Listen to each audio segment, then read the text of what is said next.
好，日本的内阁会议在3月26号这一天通过的决议，会修改防卫的装备移转3原则的运用的指针。好，解禁之后代表什么？包括了日本、还有英国跟意大利共同研发中的，预计在2035年说会推出的这一款是次世代的战机。我们带您画面上来看到 FX 的暴风将可以销往第3国了。不过呢，是限于和日本有签署国防设备还有技术转移协定的这一些国家。我们稍微带观众朋友来了解这一款 FX 的暴风战机哦，它是第6代的战机，预计呢会在2035年就来做正式的服役。那么我们也来看到，它是由英国的航太系统的联合意大利的里奥纳多集团和日本30重工一起来做打造的。那配备的是最先进的感测器，还有一些数据的系统增强。特别我们今天会来讨论到是 AI 人工智慧的上面的一些数位能力，是对于这个 FX 有什么样的影响？那么据传呢，性能是超越美国的 F-35战机的。好，先来特别请教议员如何看这个日本修改我们刚刚提到的防卫装备的移转3原则的解禁武器出口代表什么？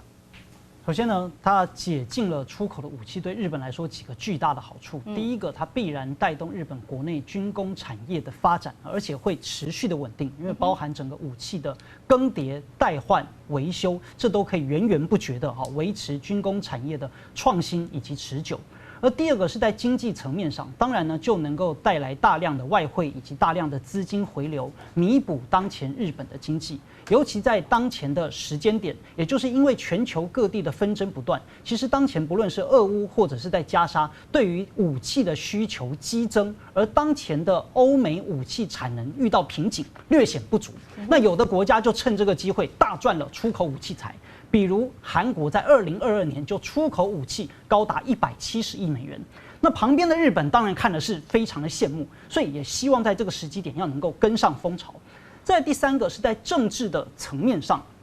透过向需求的国家，我卖给你武器，某种程度上是我能够对你产生国际的影响力，甚至呢是外交上的影响力，以及未来我呢就可以跟我的敌对国家的对手来出口武器。等于也是在削弱我的敌对国家的相当实力，而最关键的就是，其实日本呢也已经准备要向美国出口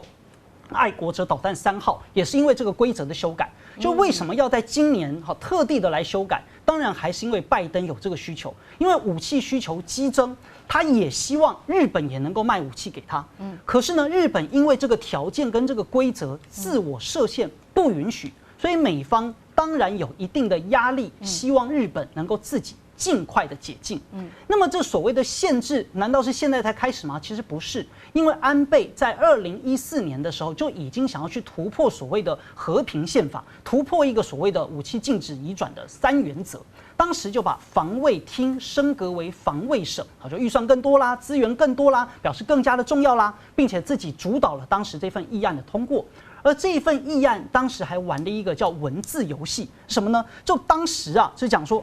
明明宪法上所规定的是禁止武器出口，但日本当时所用的一个语句叫做“我们没有开放武器出口，我们叫做装备移转”。好，这有点类似不是走私是超买，差不多的概念。那接下来的岸田呢？那更是在《时代》杂志上，公开了就坦诚了，我们就是要走军国主义路线，我们就是要放弃这个日本的和平，他要走这个军国强权的一个路线。所以当然就是日本有他的一个野心，同时呢也有美方的一些要求，所以双方才能够狼狈为奸，一拍即合。Ross 同一个问题，就是日本现在做出口，刚刚说到有国际上的需求，也有政治上，甚至说日本可能会朝军工化的方向做发展，你又是如何解读？我觉得有很大的政治讯号，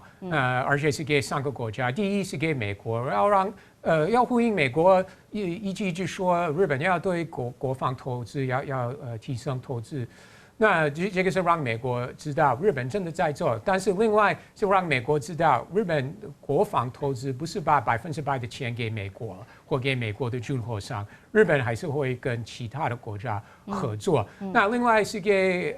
中国大陆还有北韩一个讯号，那就是日本不是 all the time 是有跟美国在国防方面合作，其实日本也有其他的重要盟友，不管是澳洲或印度、英国、意大利，这个也是一个很重要的讯号，要给中国跟北海。但是我另外如果真的要准备以后的买家，让他们对这个FX 有兴趣的话，我呼吁政府来庆的上任之后，公开说台湾也要买，这样的话我们会知道日本说台湾有事，日本有事，是不是他们真的想或是乱说的而已？是。好，我们持续来看到这个 FX 的暴风战机，我们要带您来特别了解一下它的性能哦。它是由刚刚特别提到的3个国家嘛，日本、英国还有意大利共同研发的。那现在呢是被归类在第6代战机，然后刚刚我提到说，比美国目前的 F-35为首的第5代战机还要更超前，达到一个世代。那美军同样在做的是研发的是被称为 NGAD 的，是第6代战机，是预估在2030年就可以来完成研发。好，这个第6代战机呢，他们有一个共同的特征，就是由 AI 操作，可以大量的来操作这些无人机，并且配合战机攻击。美军呢称作叫做中程僚机，达到更强大的火力跟战术的操作。好，特别请教张健老师，刚刚说了加入 AI 操作会有什么不一样？我想我还是要在这边浇一盆冷水，我们不要去迷信很多的高科技，有很多高科技的成熟确实也没有如此。那虽然有一代新武换旧武这个代代有更新，但是呢，很多空战的理论呢，仍然是非常维持了相当的传统，你知道，不要担心，你知道。这个东西也是讲了很多遍，你要把这个手机关机，但是它就是不会关机，就跟很多的空战的这个就是说那个模式是不会变化的一样。空战呢，无论怎么发展，你现在发展第6代、第7代、第8代、第9代都是一样，第一优先要在别人还没有起飞之前就把它打趴在跑道上，让它离开了跑道，这是这不好的，所以这第一优先。第二，要想办法去摧毁它的直管的单元，无论是空中的母机，也带着中程僚机的母机，或者地面的管制的站台，或空中的这个预警以及管制系统，就像有那个大碟子的那个什么，就是说那个空中预警机加上空中管制系统，这是第二优先。第四就是把脑给打盲了。第三，要把它的通信给瘫痪了。通信最多的就是通信连接的直管的连接的中继机，它有一个转发的那个也是通常是击杀的对象。最后呢，就是这个空中的这些指挥机，那个里头还有电战机这些，因为你只要让它变成整个的失衡，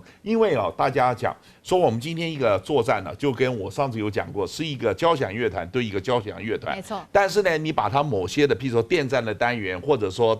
地面打击的单元，或者预警单元，给它肢解掉，那它呢就是这个叫做双拳难敌四手，谁有最完整的组合，谁就会赢。所以在这个情形之下，目前在发展所谓中程僚机的这个系统，其实很多不同的国家都在发展，中国大陆也在发展。但是有2个非常重要的指标，一个是它有没有办法同时执行多重任务，因为现在大部分带的中程僚机它是同质性很高，就是一个母机带了5个，就是这个就5架无人机，它只能到分别不同的地域。但是它没有办法同时带有的是电战机，有的是攻击机，有的是这个拦截机，它马上在同一个时段去执行多重的任务。第二个呢，也没有办法去突破什么呀？叫做多阶段执行多重任务。因为我们今天一个空中对地的这个攻击，先有电战机压制，然后先导机去担任这个目标这个指示，然后真正的任务机、攻击机这边出去，然后还有断后的电战机，还有旁边的这个远距的干扰机，它是一个很复杂的组合。所以在这个状况之下，有没有办法能够就是多阶段执行多重任务？其实这些技术关卡现在都卡在那儿。所有，但是呢，为什么大家听起来